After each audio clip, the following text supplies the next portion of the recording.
Welcome back to Buckets.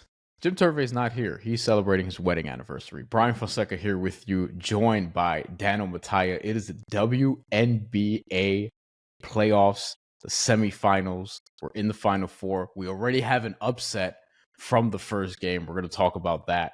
And right now, we just have a very, very fun time in the WNBA. We obviously wish Jim the best. And right now, we're going to preview the Game 2 Tuesday slate for September 23rd of 2025. Dano, let's quickly go through the first game of each series. And let's start with the Mercury and the Lynx because they do play at 7:30 Eastern time on Tuesday. Phoenix, Minnesota, real quick. They just kind of handled them. But in the second half, the first half, it was a little shaky, but then they sort of found their stride, in which the Aces did not. So what were your takeaways from game one before we talk about game two? Yeah.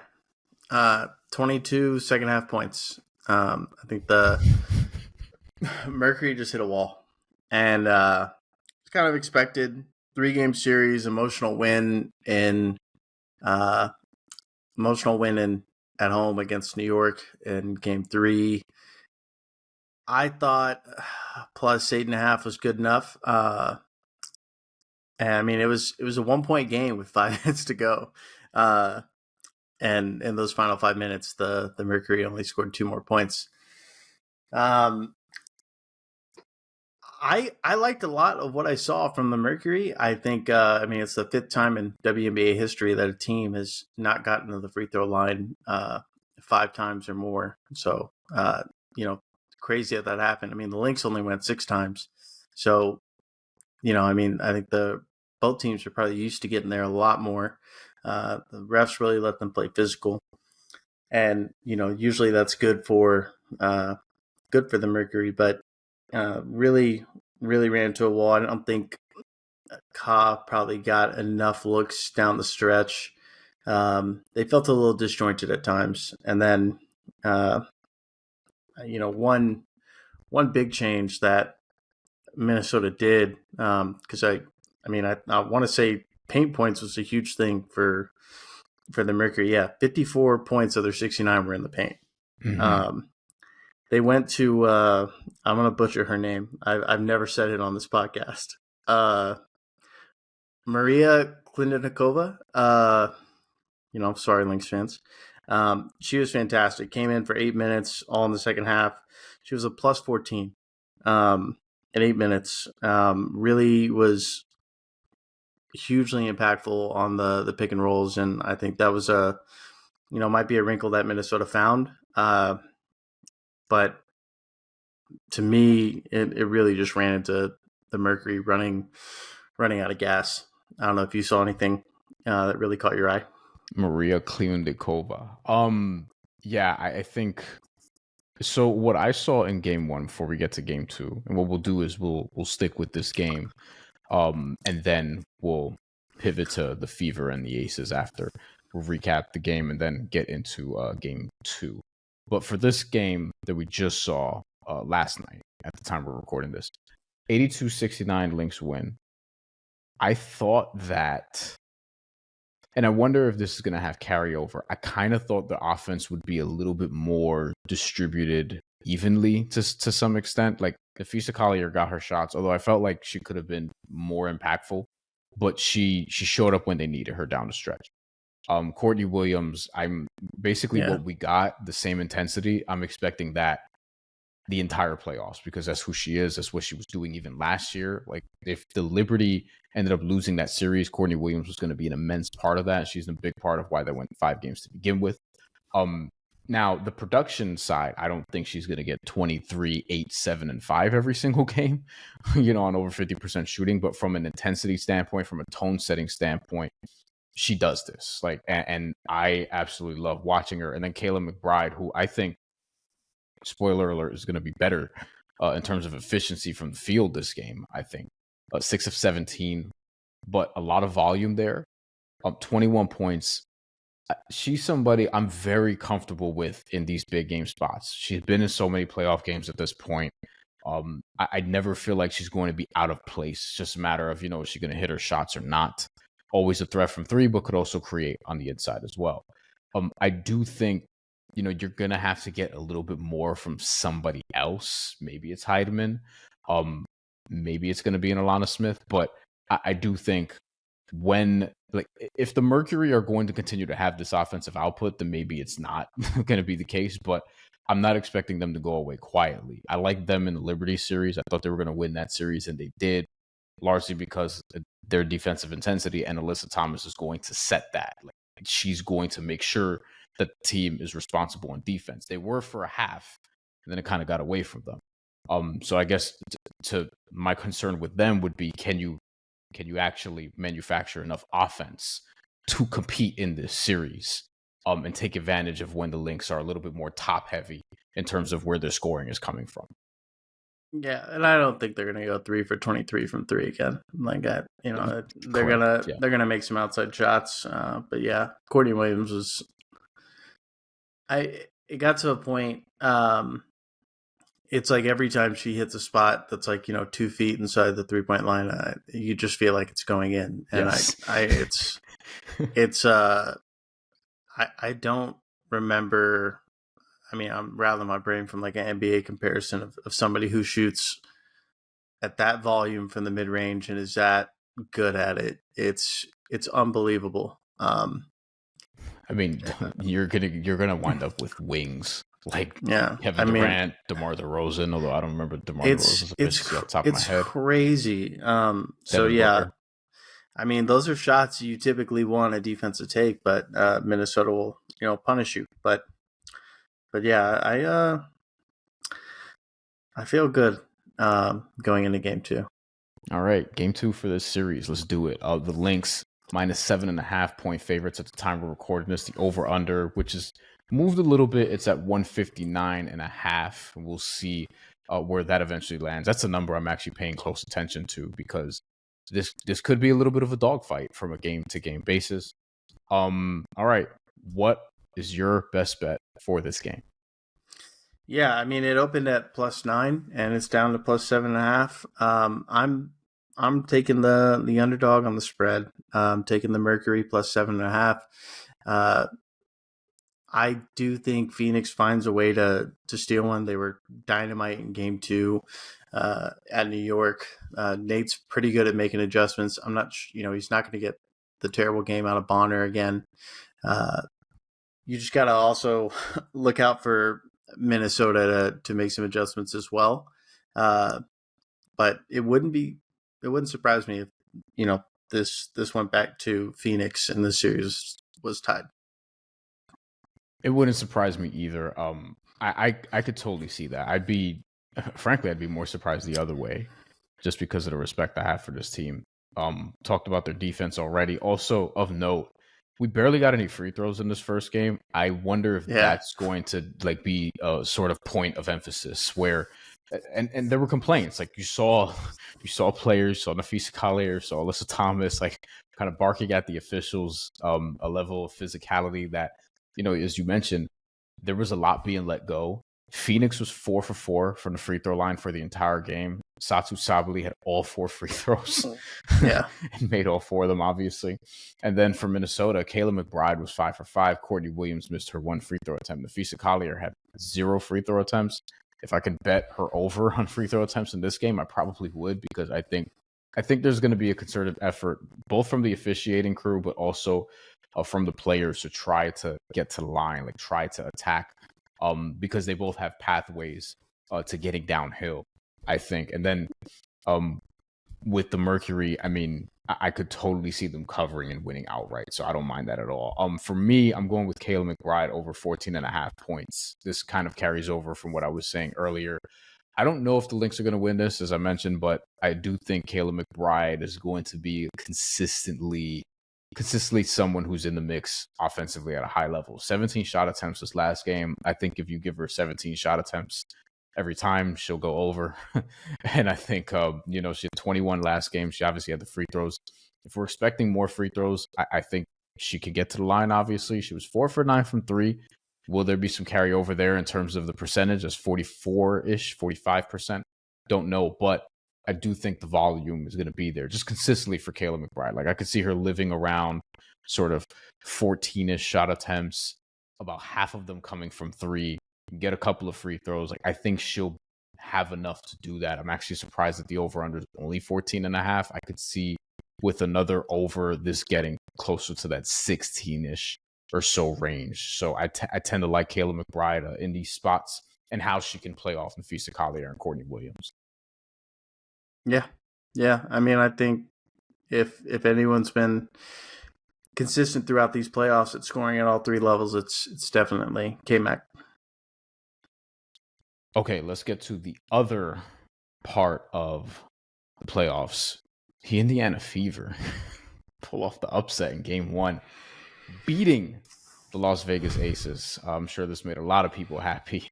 Final score 89-73. And it did feel pretty dominant. They won every quarter. They were leading for pretty much the entire game. What were your takeaways before we get into game two? What were your takeaways from this? Because it felt like it was playing out similar to what we just talked about with the Lynx and the Mercury. The difference is the Aces didn't make their comeback, and it felt like they had a window, but they didn't do it. I think it validated a lot of the stuff that a lot of us were thinking before the series, and that, I mean, this team was 2-0 against the Aces during the regular season without Caitlin Clark. One of the worst beatdowns happened in the regular season when Aces only scored 54 points and Asia had 29 of them. But I mean, defensively, you had an elite defender in Jackie Young, just getting beat straight up by Kelsey Mitchell, getting run off simple actions, and the rest of the Aces defense was just kind of in no man's land. I mean, they started hunting out Melissa Smith to start the game. I think 13 of the first 15 points were scored on her. I'm not going to go on the record and say she's unplayable this series. Like Billy Donovan can't play Canner, but she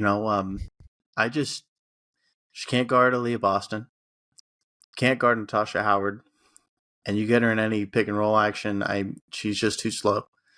The Fever are running really good, simple actions that allows Kelsey Mitchell and Odyssey Sims to make decisions, whether it's to attack, to pull up, or to pass. And they're kind of getting whatever they want. Defensively, it's just you got two elite bigs. They're just elite defensively. They're the only team that no one scored over 20 in the playoffs against. And that is, pretty impressive for a team that is down 6 individual players, one of them being a first-team All-WNBA point guard. Mm-hmm. So, yeah, they came out firing and got whatever they wanted in the first quarter. Went on a little lull there for a little bit. But everybody boards. Everybody's moving. Aces really aren't able to play with the same pace that the Fever are playing with. The Fever are playing the fastest pace in the playoffs. And it's not that fast. It really isn't. I think when a lot of people want to, slow the ball down and get into some actions, it's mind blowing how good and disciplined this team is. So, yeah, I mean, Asia 6 for 22. That's probably not going to happen again. But I would be concerned if I was an Aces fan. Absolutely. Yeah, I mean, the thing also is this wasn't the underdog 3-point barrage where it's like, oh, the less talented team, just went crazy from three. The Fever were 5 for 16. The more damning thing for me was how easily they were getting these shots, be it in transition, be it just, I mean, really, Kelsey Mitchell just getting to her spot over and over and over again. We talked about Courtney Williams from the mid-range area. She was doing a lot of that as well. And also just spraying out to 3, 4 for 6. But she was constantly just stepping inside the 3-point line, just creating open shot after open shot, taking advantage of whether it was a mismatch or whether it's just she's better than whoever, is being guarded by her. She winds up with 34. Asia Wilson, I thought, took too long to just kind of get going in this game, which really set back, the Aces offense. She even on a defensive end got faked out by Aaliyah Boston a couple of times. Saw that. I don't think she was at her sharpest either. And it felt like in the third quarter, like after watching the first half, we're there in the third quarter, and it's like, okay, the Aces are going on their run. Now is when they're going to start to take over. Now they're starting to figure things out offensively. Now their game looks a little bit more diverse. But then the Fever were able to hold them off again. And then they just finished them from there. And the thing that would worry me, to your point, is just the 5 for 16 from 3 for the Fever. I mean, they can easily have a game now where it's like, all right, what are you going to do if you're the Aces and the Fever shoot 37 to 38% from 3? And it's not just Kelsey Mitchell. And they're actually, putting up volume. Like, if it's a game where they don't have as many transition buckets, but they're making it up from 3, that's something the Aces are going to have to answer for. And to your point about Nalissa Smith, her defense has been a point of contention kind of all since they got her, basically, in her run. Like, how is this going to be in some of these matchups? So, I you kind of have 2 weak links in your starting 5. Is that unfair to say for the Aces?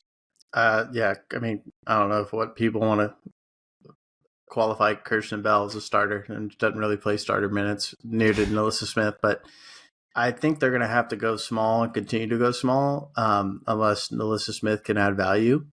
I don't think Cheyenne Parker Tyus, credit to her for coming back from pregnancy, but like, you're not going to add value here. I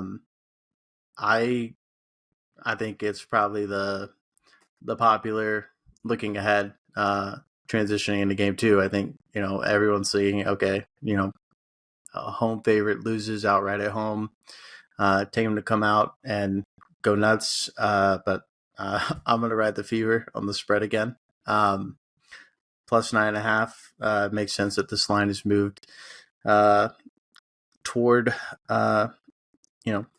double digits because of the thought process. But I genuinely think this is just a nightmare matchup, and Steph White is doing some incredible stuff. Can the Aces win? Absolutely. Can the Fever, if the Fever won, would it shock me?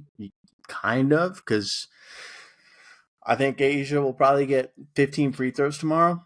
But I do think the Fever hang. They've really dominated this team. So I'll be very happy taking nearly 10 points in this matchup.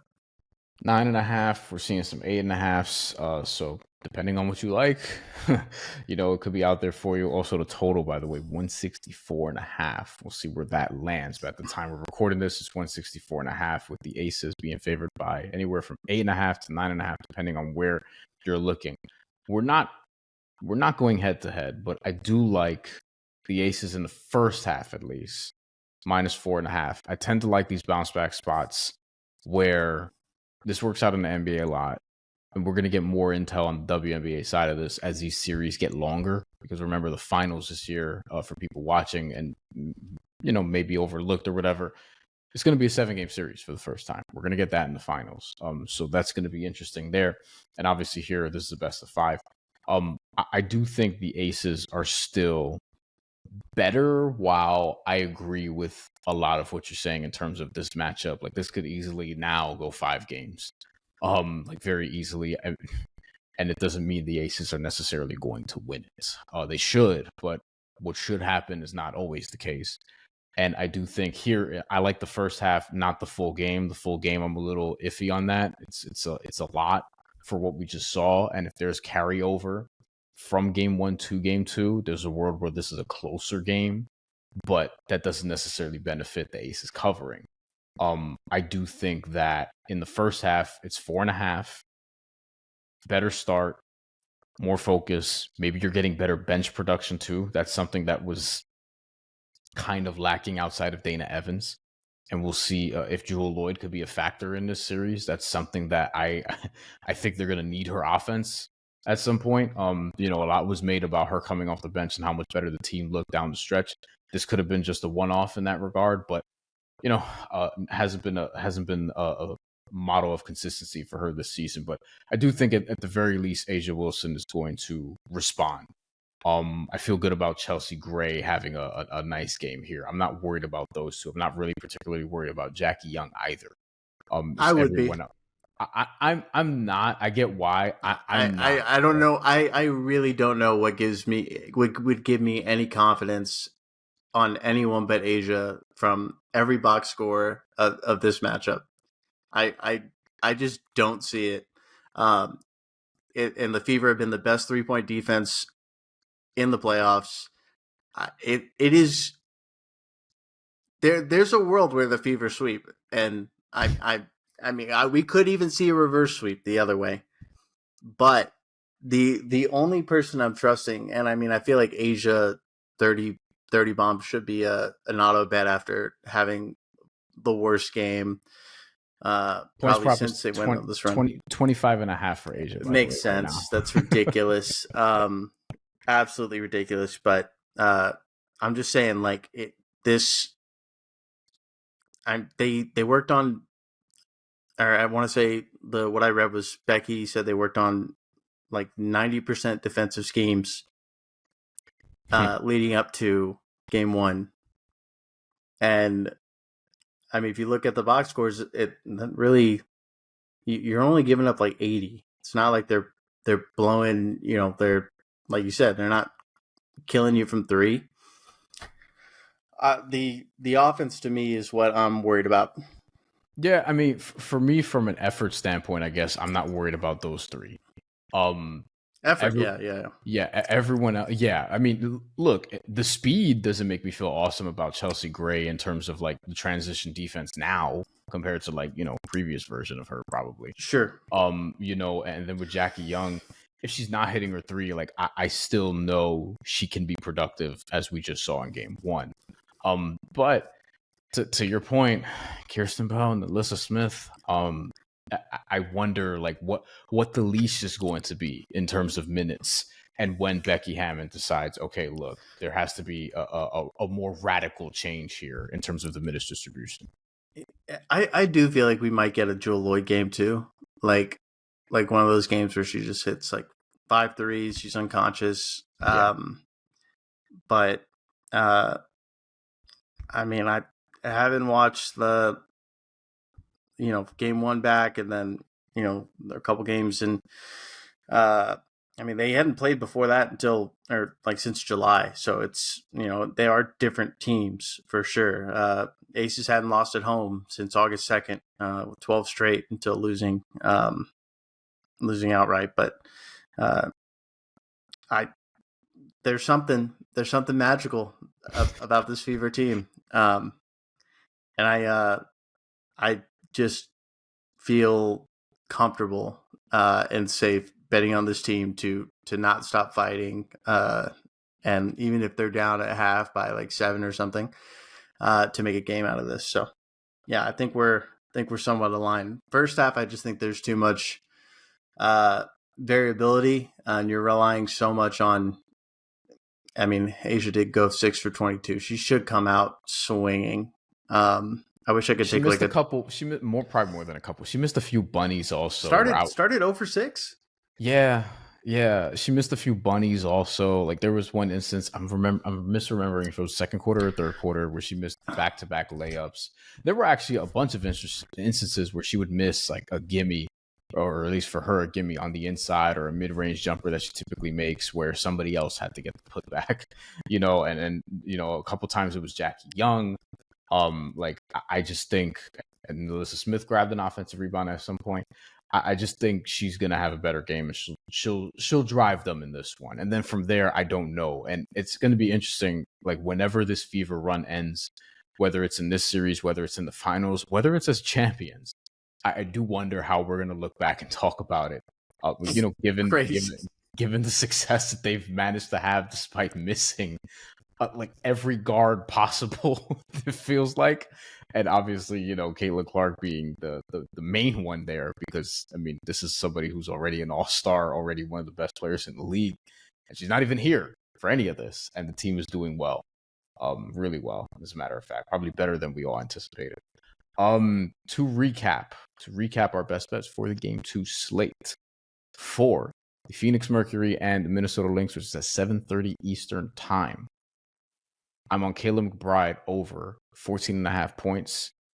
Dano is on Mercury +8 and doesn't mind them winning outright. So little sprinkle there. That's going to be some nice plus money. And then for the Fever and the Aces, that's going to be the late game. That's going to be at 10 p.m. Eastern time.